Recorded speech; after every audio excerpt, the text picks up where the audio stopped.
প্ৰিয় ছাত্ৰ-ছাত্ৰীসকল, আজিৰ ভিডিঅ'টোত আমি ক্লাছ 9ৰ এডভান্স মেথছৰ সংহতি পাঠটোৰ ওপৰত আলোচনা কৰিম। ইতিমধ্যে আমাৰ লাষ্ট ক্লাছত অনুশীলনী 2.1ৰ ওপৰত আলোচনা কৰা হৈ গৈছিল। আজি আমি সংহতিৰ ওপৰত আলোচনা কৰিম। এতিয়া সংহতি বুলি ক'লে আমি কি বুজো? কিছুমান সংগ্ৰহ বা থোপক আমি সংহতি বুলি কওঁ, য'ত মৌলবিলাক ৱেল ডিফাইন হৈ থাকে। তাৰমানে ধৰা ইংৰাজী বৰ্ণমালাৰ স্বৰ বৰ্ণৰ সংহতি A-E-I-O-U। এতিয়া ইয়াত কেইটা মৌল আছে, কেইটা এলিমেন্ট আছে? 5টা এলিমেন্ট আছে। এতিয়া আমাৰ তালিকাকৰণ পদ্ধতি আছে, মানে ৰোস্টাৰ মেথড, তালিকাকৰণ পদ্ধতি। এইটো এতিয়া তোমাৰ তালিকাকৰণ পদ্ধতিত হ'ল। আৰু বিধিকৰণ বা ইংৰাজীত তোমাক সেট বিল্ডাৰ মেথড বুলি কয়, অসমীয়াত বিধিকৰণ বা সংহতি গঠক পদ্ধতি বুলি কয়, ইংৰাজীত সেট বিল্ডাৰ মেথড বুলি কয়। সেট বিল্ডাৰ মেথড যেনে ধৰা n such that n belongs to n আৰু 1 less than suppose n less than 6, n belongs to n তাৰমানে n এটা স্বাভাৱিক সংখ্যা বুজাই আছে আৰু 6তকৈ সৰু। এতিয়া এই এনেকুৱাকৈ যে লিখিলো, এইটোক কয় তোমাৰ সেট বিল্ডাৰ মেথড।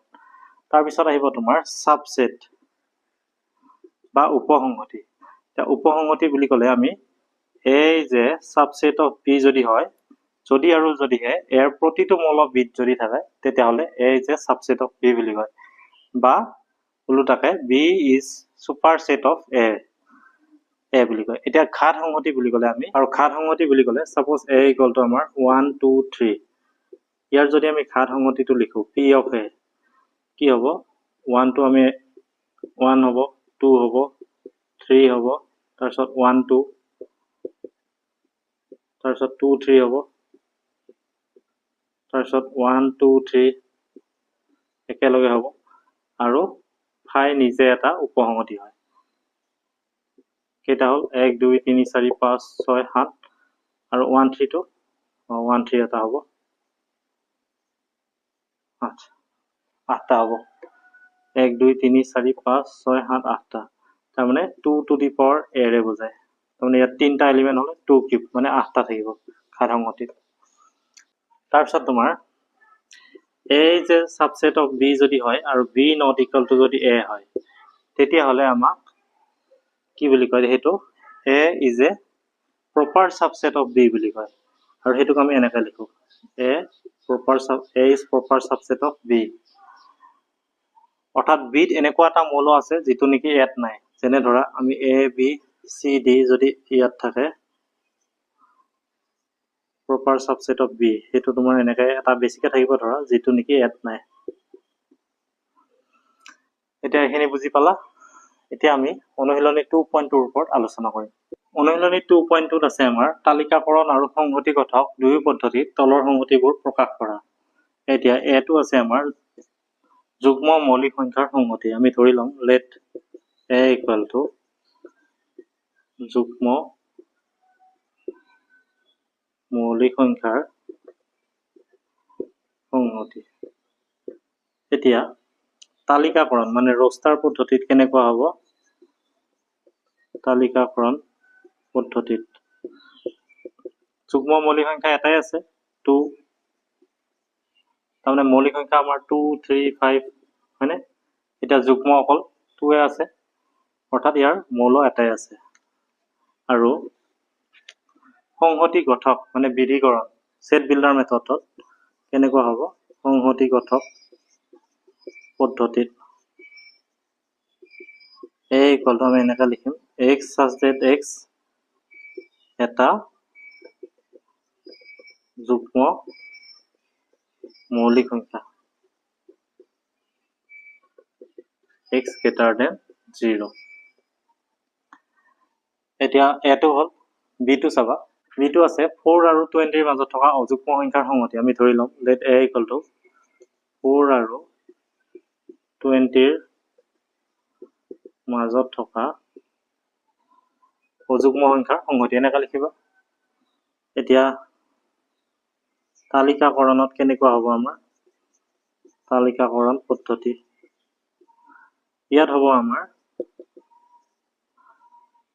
অযুগ্ম সংখ্যা ইয়াৰ 4 আৰু 20 মাজত 5 7 9 11 13 15 17 আৰু 19 এটো হল তালিকাকৰণ পদ্ধতি আকৌ তোমাৰ সংহতি গঠক পদ্ধতিত হ'ব a equal to x such that x এটা x such that x এটা অযুগ্ম সংখ্যা আৰু কাৰ মাজত আছে 4 less than x less than 20 v টো হল c টো চাবা c টো আছে আমাৰ x cube minus 2x square minus x plus 2 equal to 0 সমীকৰণটোৰ যোগাত্মক বাস্তৱ মূলৰ সংহতি এটো তুমি এনেকৈ লিখিবা let a equal to x cube minus 2x square minus x plus 2 equal to 0 সমীকৰণটোৰ যোগাত্মক বাস্তৱ মূলৰ সংহতি এতিয়া তালিকাকৰণ পদ্ধতিত কি হ'ব তালিকাকৰণ পদ্ধতি তা x ৰ কি মানৰ কাৰণে এই সমীকৰণটো তোমাৰ স্যাটিসফাইড হয়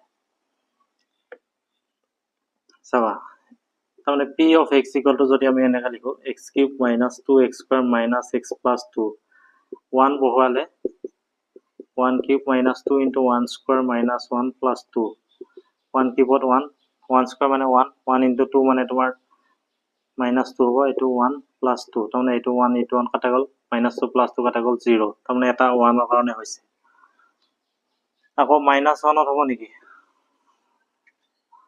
তাহলে ইয়াতে x কিউব আছে অৰ্থাৎ x ৰ মান 3টা ওলাব minus 1 ত তোমাৰ minus 1 cube 2 into minus 1 square minus 1 plus 2 minus 1 ৰ ওপৰত অযুগ্ম সংখ্যা হলে sin to minus 1 কিউব মানে 1 আৰু minus 1 ৰ ওপৰত যুগ্ম সংখ্যা হলে sin to plus তাহলে 1 minus 1 square মানে 1 into 2 মানে তোমাৰ 2 হ'ব আৰু minus 7 আছে plus আৰু এটো plus 2 তাহলে minus 1 plus 1 কাটা গল minus 2 plus 2 কাটা গল 0 এটো স্যাটিসফাইড হৈছে মানে minus 1 এটা হ'ব দুটা হল আৰু এটাৰ কাৰণে হ'ব 2 হয় নেকি চাম আমি p of 2 যদি কৰো 2 cube minus 2 into 2 square minus 2 plus 2 2 cube মানে তোমাৰ 8 2 square মানে 4 4 into 2 মানে 8 minus 2 plus 2 এটো কাটা যাব 0 হ'ব অৰ্থাৎ 2 কাৰণেও হ'ব এই তিনিটা মানৰ কাৰণে এটো স্যাটিসফাইড হ'ব অৰ্থাৎ এটা যোগাত্মক বাস্তৱ মূল বুলি কৈছে যোগাত্মক হলে আকৌ -1 টো নহব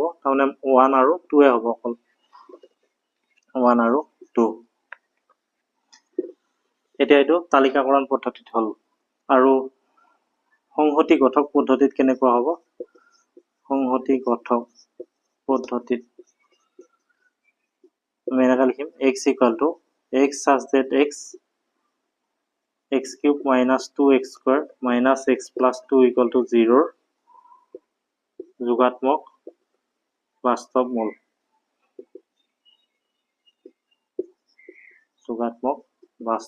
মূল c টো হল এতিয়া চাবা d টো কৈছে আমাক 5 ৰ গুণিতক সংহতি যিবোৰ স্বাভাৱিক সংখ্যা এতিয়া let a equal to 5 ৰ গুণিতক সংহতি যিবোৰ স্বাভাৱিক সংখ্যা আমাৰ তালিকাকৰণত কেনেকুৱা হ'ব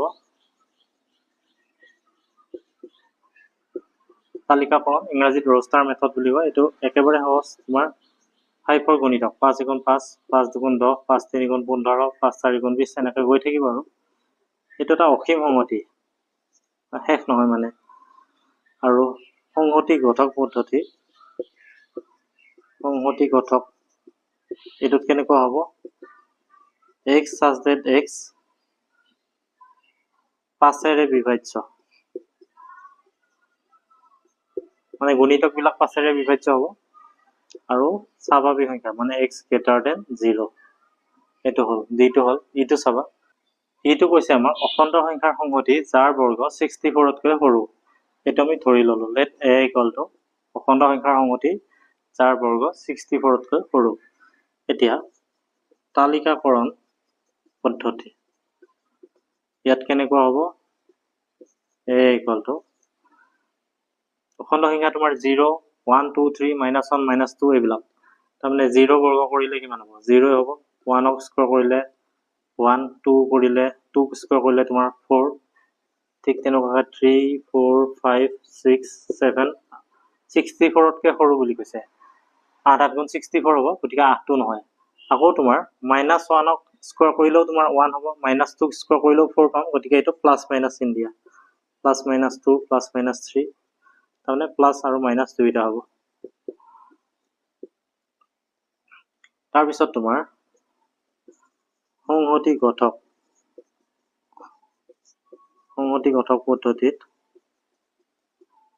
a equal to x such that x এটা অখণ্ড সংখ্যা আৰু x square less than যাৰ বৰ্গ 64তকৈ সৰু x square less than 64 এতিয়া অনুশীলনী 2.2 এক নম্বৰ প্ৰশ্নকেইটা আমাৰ হৈ গ'ল আমি নেক্সট ক্লাছত বাকি অংককেইটাৰ ওপৰত আলোচনা কৰিম